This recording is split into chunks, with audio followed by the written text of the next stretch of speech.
Hello friends, welcome to my channel Sheetal's kitchen Gujarati.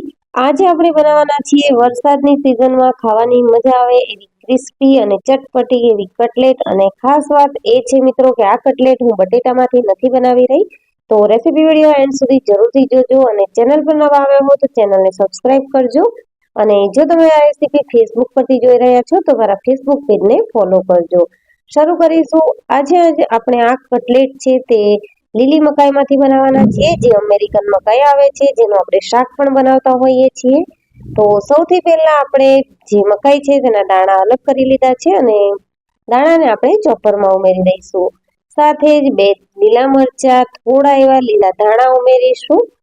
સાથે જ 8 થી 10 કળી જેટલું લસણ ઉમેરીશું। બધી જ વસ્તુને આપણે ચોપરમાં ચોપ કરી લેવાની છે। અને આ પ્રોસેસ તમે મિક્સર જારમાં પલ્સ મોડ પર કરી શકો છો, પરંતુ મિક્સરમાં ક્યારેક વધારે પડતા મેશ થઈ જતા હોય છે, તો એટલા માટે અહીંયા મેં ચોપરમાં કર્યા છે। ચોપરમાં આ રીતે દાણા ક્રશ કરવાથી એક દાણાનો જે છે તે ક્રન્ચી ટેસ્ટ આવશે, અને જેમ દાણા બફાશે અને તળાશે તેમ તે એકદમ ક્રિસ્પી એવા બનીને રેડી થશે। બાકીના જે મકાઈના દાણા છે તેને પણ આપણે ચોપરમાં ચોપ કરી લઈશું। અને બધા જ દાણા ચોપ થઈ જાય એટલે આપણે તેમાં મસાલો કરવાનો છે। તો આ રીતે મેં પહેલા મકાઈનું જે મિક્સચર છે તે તૈયાર કરી લીધું છે। તેમાં આપણે મસાલામાં લસણ, મરચાં અને લીલા ધાણા ઉમેર્યા હતા। હવે બાકીના મસાલામાં આપણે સ્વાદ પ્રમાણે મીઠું ઉમેરીશું।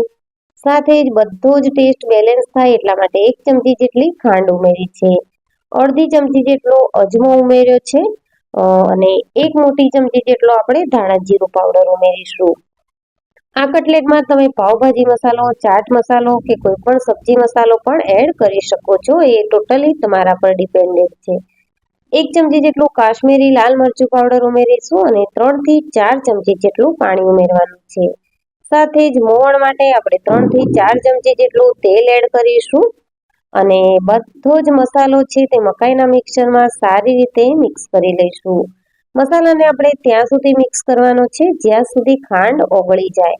તો આ રીતે જે મકાઈનું પાણી રિલીઝ થશે તેમાં જ ખાંડ ઓગળી જશે અને ખૂબ સારી રીતે મસાલા મકાઈમાં સેટ થઈ જશે। હવે આપણે 1 કપ જેટલો ચોખાનો લોટ ઉમેરીશું અને સાથે જ આપણે તેમાં અડધો કપ જેટલો ચણાનો લોટ એટલે કે બેસન ઉમેરવાનું છે। જો તમારે વધારે ક્વોન્ટિટીમાં નાસ્તો બનાવવો હોય તો તમે 1 કપ ચોખાના લોટની સાથે 1 કપ બેસન પણ ઉમેરી શકો છો। પરંતુ જો ચોખાના લોટનું પ્રમાણ વધારે રાખશો તો કટલેટ છે તે ખૂબ સારી ક્રિસ્પી બનીને રેડી થશે। બધા જ મિક્સરને આપણે હાથેથી આ રીતે લોટ બાંધતા હોય એ રીતે મિક્સ કરી લેવાનું છે અને સરસ એવો કટલેટનો માવો રેડી કરી લેવાનો છે।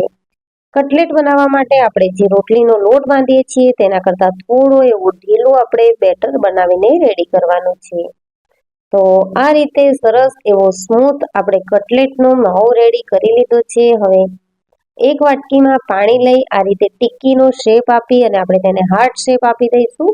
જો તમારી પાસે મોલ્ડ હોય તો તમે મોલ્ડથી પણ બનાવી શકો છો, પણ હાર્ટ શેપ છે તે હાથેથી પણ ઇઝીલી બની જાય છે। તો અહીંયા અમે બધી જ કટલેટ છે તે હાથેથી જ બનાવી છે અને બધી જ કટલેટને હાથેથી જ હાર્ટ શેપ આપ્યો છે। મિત્રો, ખાવામાં ખૂબ ટેસ્ટી લાગતો આ નાસ્તો એકદમ હેલ્ધી છે અને જો તમારે વેઇટ લોસ માટે ખાવો હોય તો પણ તમે ખાઈ શકો છો, કારણ કે આ નાસ્તાને આપણે એકદમ ઓછા તેલમાં બનાવવાના છીએ। બધી જ કટલેટ મેં બનાવી લીધી છે। અહીંયા કઢાઈમાં પાણી ગરમ કરીને તેમાં તેલ લગાવેલી થાળી મૂકી દીધી છે। તો તેલ લગાવેલી થાળીમાં આપણે બધી જ કટલેટને આ રીતે ગોઠવી લઈશું અને બધી જ કટલેટને આપણે 15 થી 20 મિનિટ જેવું મીડિયમ ગેસની ફ્લેમ ઉપર બાફી લેવાની છે। કટલેટ બાફવામાં સહેજ પણ ઉતાવળ કરવાની નથી, કારણ કે આપણે મકાઈ છે તે ચોપ કરીને ઉમેરી છે, પરંતુ બધી જ મકાઈ સારી રીતે બફાય એ ખાસ જરૂરી છે।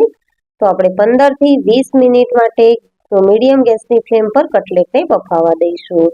કટલેટ સારી રીતે બફાય અને મેં તેને અડધો કલાક જેવું ઠંડી થવા દીધી છે। એકદમ ડ્રાય થઈ ગઈ છે સરસ એવી, તમે અહીંયા જોઈ શકો છો। આ રીતે બોઇલ કરેલી કટલેટને તમે 20 દિવસ સુધી ફ્રીઝરમાં રાખીને સ્ટોર કરી શકો છો અને તરત ખાવી હોય તો તમે આ રીતે સેલો ફ્રાય કરીને ખાઈ શકો છો। તો અહીંયા હું સેલો ફ્રાય કરી રહી છું. જો તમારે ડીપ ફ્રાય કરવી હોય તો તમે એ પણ કરી શકો છો. તમારે એર ફ્રાય કરવી હોય તો તમે એર ફ્રાય પણ કરી શકો છો.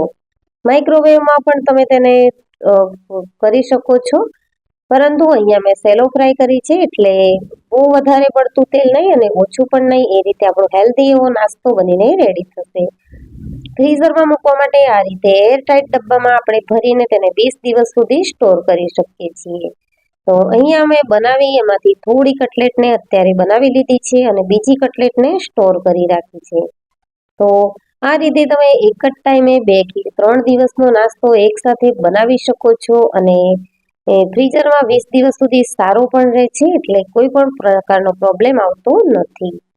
2 થી 3 મિનિટ થાય એટલે આપણે કટલેટની સાઈડને ફેરવતા રહીશું અને ગેસની ફ્લેમને મીડિયમ રાખીશું.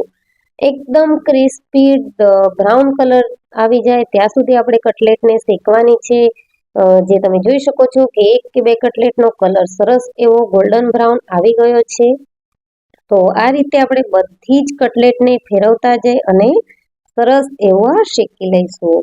તો મિત્રો, આ કટલેટને તમે કેચઅપ સાથે સર્વ કરી શકો છો, નહીં તો ગ્રીન ચટણી સાથે પણ સર્વ કરી શકો છો.